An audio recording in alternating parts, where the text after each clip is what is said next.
Mesdames, Mesdemoiselles, Messieurs, bonsoir et bienvenue à votre 21h30 de ce samedi 9 juillet 2016. Les principaux titres du journal. Une coupe, celle du président de la République dans le domaine des boules, autrement dit la pétanque, troisième édition de cette coupe, coup d'envoi aujourd'hui à Nouakchott avec une forte participation. Une tension, celle qui prévoit actuellement à Djouba, la capitale du Soudan du Sud, des tirs à l'arme lourde hier après-midi, non loin du palais résidentiel. Et puis des manifestations, celles qui se déroulent actuellement dans différentes villes américaines pour dénoncer la violence et le racisme à l'égard des Afro-Américains. Voilà pour les titres et nous commençons ce journal, une fois n'est pas coutume, par le sport et précisément par la pétanque avec la troisième édition de la Coupe du Président de la République. Une édition marquée par une forte participation des équipes venant des différentes wilayas, notamment les 3 wilayas de Nouakchott et certaines wilayas de l'intérieur du pays, avec même des triplés féminines. Durée de cette compétition, 2 jours, organisatrice, bien entendu, c'est la Fédération mauritanienne des Jeux de boules. Voilà, et puis le coup d'envoi donc de cette compétition qui doit durer 2 jours, le coup d'envoi a été donné aujourd'hui à Nouakchott par le secrétaire général du ministère de la Jeunesse et des Sports, l'occasion pour lui de parler donc de l'essor pris par ces sports en Mauritanie. C'est un jeu qui a connu un grand essor au cours des dernières années au niveau de Nouakchott et au niveau de toutes les wilayas. En témoigne l'ampleur de la participation à la présente édition dans laquelle prennent part une centaine d'équipes de Nouakchott et de l'intérieur du pays. Nous avons également visité les infrastructures nouvellement mises en place, l'aménagement de cette aire de jeu qui a été fait par la Fédération des Jeux de boules, que nous remercions vivement pour les efforts déployés au cours de la dernière période afin de permettre à tout le monde de participer à ce jeu qui est en pleine expansion. Nous remercions également les autorités administratives pour les facilités qui ont permis une organisation dans de bonnes conditions d'une telle manifestation. Aujourd'hui et qui doit s'achever demain, donc on connaîtra les résultats de cette troisième édition de la Coupe du Président de la République dans le domaine des pétanques. D'autres résultats qui sont également attendus, cette fois ceux du baccalauréat et du brevet pour l'année 2016. Eh bien, les corrections se poursuivent. Les autorités compétentes ont pris des mesures nécessaires pour assurer la transparence et l'efficacité en constat de médical acquis. La direction des examens et concours du ministère de l'Éducation nationale a fait appel à plus de 2300 professeurs appartenant à différentes disciplines pour corriger dans les centres d'examen les copies des élèves ayant passé les examens du BEPC et du baccalauréat. Ce président d'un centre souligne que le corrigé des copies a commencé jeudi et afin que l'opération soit transparente et qu'il ne puisse pas y avoir de tricherie, un numéro d'identification est donné à chaque copie afin que le nom de l'élève ayant passé l'examen ne puisse être connu du professeur qui corrige sa copie. Noter les copies des élèves permet de juger le niveau de connaissance de ces derniers est un aspect extrêmement important. Ce professeur souligne qu'afin de juger équitablement le niveau de connaissance des élèves, les copies sont remises à la correction sous un numéro d'identification afin que le nom de l'élève n'apparaisse pas. D'autre part, dit-il, chaque copie passe par 2 corrections effectuées par 2 professeurs distincts, sans qu'aucun d'eux ne sache la note attribuée par son collègue. Après comparaison entre les notes, une note définitive est donnée et elle est scotchée. Afin de suivre les instructions données en ce qui concerne les corrections des copies des examens, seuls 6 centres de correction sont opérationnels à Nouakchott, dont 4 sont réservés au baccalauréat. Ce professeur souligne que cette année, la surveillance était très sévère, ce qui a, dit-il, donné des résultats, car auparavant, dans un paquet qui contient 30 copies, l'on retrouvait plusieurs d'entre elles qui étaient des copies conformes. Ce professeur de français met l'accent sur le niveau des élèves. On constate qu'il y a toujours des problèmes de lacunes, surtout sur le niveau des élèves. il faut que l'État ou bien le ministre de l'Éducation ou bien les profs qui proposent des sujets de tenir compte surtout sur les sujets qu'ils proposent, en tenant compte sur le niveau des élèves. Par jour, on corrige 8 paquets, 10 paquets parfois, et un paquet à 30 copies. Le jury mis en place et les professeurs sélectionnés pour le corriger des examens ne ménagent pas leurs efforts afin que les résultats soient rendus dans les plus brefs délais. Donc attendu dans les plus brefs délais des résultats du brevet et du baccalauréat 2016. Les corrections donc se poursuivent et ce sont des moments d'attente et de patience pour les candidats pour connaître les résultats avant de profiter du prochain hivernage qui pointe déjà à l'horizon puisque les pluies ont commencé déjà à tomber et les dernières ont été enregistrées ces dernières 24 heures dans certaines de nos wilayas de l'intérieur, notamment le Haut de Charqi, la Saba et le Guidi Maha. La hauteur des pluies, le voici.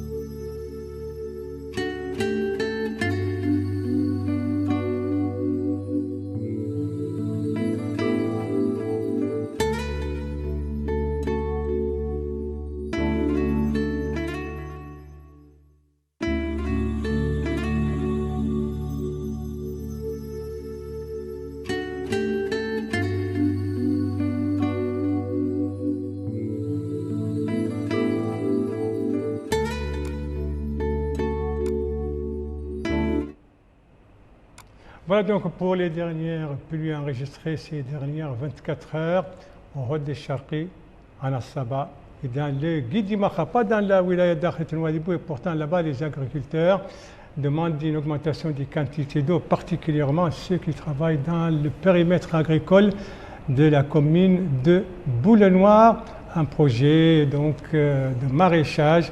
L'objectif, c'est la production de légumes. Un constat de notre bureau là-bas à Nouadhibou, un constat revu et présenté en français par Abdelrahman Hamad. Les paramètres agricoles de Boulenoir s'étendent sur une superficie de 38 hectares destinés essentiellement à la culture maraîchère dans le but d'atteindre l'autosuffisance de cette denrée sur le niveau local. Ces périmètres offrent des opportunités d'emploi à plus de 700 familles à bas revenus. Les agriculteurs de Boulenoir évoquent plusieurs difficultés qui entravent la rentabilité et les résultats attendus de ce projet lancé il y a 4 ans et qui produit actuellement 3 tonnes de légumes par mois. Les agriculteurs demandent en outre le renforcement de la station principale de pompage, la clôture des périmètres agricoles par dégrillage, l'augmentation des quantités d'eau ou encore la commercialisation de leurs produits.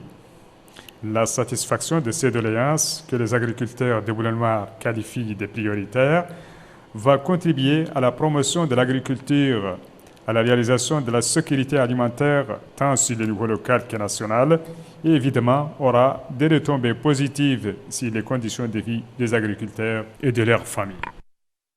Agriculteurs et de leur famille. Donc, dans la commune de Boulenoir, c'était une visite donc sur le périmètre agricole de cette commune. Merci de suivre les JTF de Mauritania. La suite du journal avec cette tension, nouvelle tension, disons, qui prévoit actuellement dans le sud du Soudan, si vous voulez, dans le Soudan du Sud, dont la capitale a été ébranlée hier après-midi par des tirs à l'arme automatique, des tirs qui ont duré une demi-heure et c'était à proximité du palais présidentiel à Juba, la capitale du Soudan du Sud, au moment où le président et son vice-président étaient dans le palais donc pour une conférence de presse. Les deux hommes ont appelé d'ailleurs au calme tout en déclarant ignorer les origines de ces événements. L'actualité, c'est aussi ce sommet de l'OTAN, l'Alliance Atlantique, qui vient de se dérouler à Varsovie, la capitale polonaise. C'est un sommet qui s'est achevé aujourd'hui après 2 jours de travail. Sommet qui était dominé entre autres par l'Afghanistan, mais surtout par l'attitude à observer vis-à-vis de la Russie. Si les membres de l'OTAN ont décidé de poursuivre, de prolonger l'opération de soutien à l'Afghanistan, eh bien, ils ont décidé également de renforcer le flanc est de l'Alliance médicale. L'OTAN a affiché son unité face à la Russie lors d'un sommet à Varsovie, martelant qu'elle ne tolérerait aucun acte hostile sur son flanc oriental tout en laissant la porte ouverte au dialogue. Les 28 chefs d'État et de gouvernement de l'Alliance, dont le président américain, la chancelière allemande et le président français, ont décidé de déployer 4 bataillons dans les États baltes et en Pologne, un défi sans précédent envers Moscou depuis la guerre froide. 2 ans après le sommet de Newport, qui avait pris acte de la nouvelle donne en Europe après l'annexion de la Crimée, l'OTAN a parachevé sa nouvelle posture stratégique à l'Est. Ce renforcement, le plus grand depuis la fin de la guerre froide, va se traduire notamment par l'envoi de 4000 hommes encadrés par 4 pays. Une attaque contre un allié sera ainsi considérée comme une attaque contre toute l'Alliance, a insisté le secrétaire général de l'OTAN, Jens Stoltenberg. L'OTAN a également donné le coup d'envoi à la constitution de son bouclier antimissile en Europe.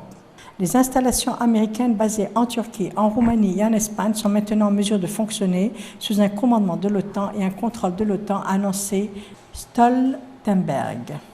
L'Union européenne et l'OTAN ont par ailleurs annoncé un renforcement de leur coopération sur leur flanc sud face aux djihadistes et aux passeurs de migrants. Par ailleurs, l'OTAN a décidé de prolonger jusqu'en 2017 sa mission soutien résolu en Afghanistan et jusqu'en 2020 son aide financière aux forces armées afghanes, a annoncé son secrétaire général Jens Stoltenberg. Le nombre de soldats de l'OTAN présents sur place devrait être maintenu au niveau de 2016, soit 12 000 hommes, en grande partie américains. Les pays de l'Alliance se sont par ailleurs engagés à poursuivre leur aide financière à l'armée et à la police afghane jusqu'à 2020. Les Alliés souhaitent transformer à terme cette présence en une mission civile dirigée par un non-militaire. Mais le regain de l'insurrection islamiste dans le pays a contrecarré ces plans. Il faut rappeler que la mission de combat de l'OTAN a été retirée de l'Afghanistan en 2014 et que la mission actuelle, donc c'est une mission qu'ils essaient de transformer en mission civile. Mais les États-Unis viennent de renforcer leur présence en Afghanistan suite justement à la recrudescence de l'activité des talibans. Et en tout cas, le sommet de Varsovie, qui vient de s'achever ce soir donc dans la capitale polonaise, s'est déroulé en présence, bien entendu, du président américain Barack Obama, qui a été rattrapé par les événements qui se déroulent dans son pays, notamment les violences et le racisme qui frappent les Afro-Américains ces derniers jours. Abdelrahman Hamad. Le président américain Barack Obama se rendra en début de semaine prochaine à Dallas, au Texas, où 5 policiers ont été tués jeudi en marge d'un rassemblement contre les violences policières et le racisme, a annoncé la Maison-Blanche. Obama, qui se trouve en Pologne pour un sommet de l'OTAN, a dénoncé depuis Varsovie des attaques haineuses, calculées et méprisables pour lesquelles il n'existe pas de justification et a annoncé que les drapeaux seront en berne aux États-Unis jusqu'au 12 juillet courant. Le chef de l'État américain reviendra aux États-Unis dès dimanche, soit un jour plus tôt que prévu, pour se rendre à Dallas en début de semaine prochaine. Du coup, des milliers de personnes ont manifesté pacifiquement dans plusieurs villes américaines, dont Atlanta, Houston, San Francisco et devant la Maison-Blanche à Washington. Voilà, le président américain qui a une autre source de tension et d'inquiétude, c'est la Corée du Nord. La Corée du Nord qui vient de procéder à un nouveau tir d'essai d'un missile balistique de longue portée. Et ce tir n'a pas été annoncé par Pyongyang, mais a été annoncé par le ministère sud-coréen de la Défense, un tir qui intervient au lendemain de la décision des États-Unis et de la Corée du Sud de renforcer les systèmes de défense antimissiles balistiques dans la Corée du Sud, et intervient également quelques jours après la décision des États-Unis de prendre de nouvelles sanctions contre les régimes de Pyongyang. Voilà, ce journal est à présent terminé. Merci à vous, Madame, Mademoiselle, Monsieur, de l'avoir suivi. Merci bien entendu aux équipes rédactionnelles et techniques qui ont participé à sa conception. Je vous en rappelle les principales informations. Ici, c'est le coup d'envoi de la 3e édition de la Coupe du Président de la République du jeu de boules. C'était aujourd'hui à Nouakchott. Une compétition qui va durer 2 jours et qui a vu la participation des touristes de plusieurs triplés, dont des triplés féminines. Ici, c'est le Soudan du Sud et cette nouvelle tension à Djouba, la capitale de ce pays, des tirs à l'arme lourde à la proximité du palais présidentiel. C'était hier après-midi. Et ici, ce sont ces manifestations dans plusieurs villes américaines pour dénoncer la violence et le racisme à l'égard des Afro-Américains. Voilà, il ne me reste plus qu'à vous souhaiter une très bonne fin de soirée, une très bonne fin de semaine et à vous donner rendez-vous, Inch'Allah, demain aux mêmes heures, 19h, 21h30. Bonsoir.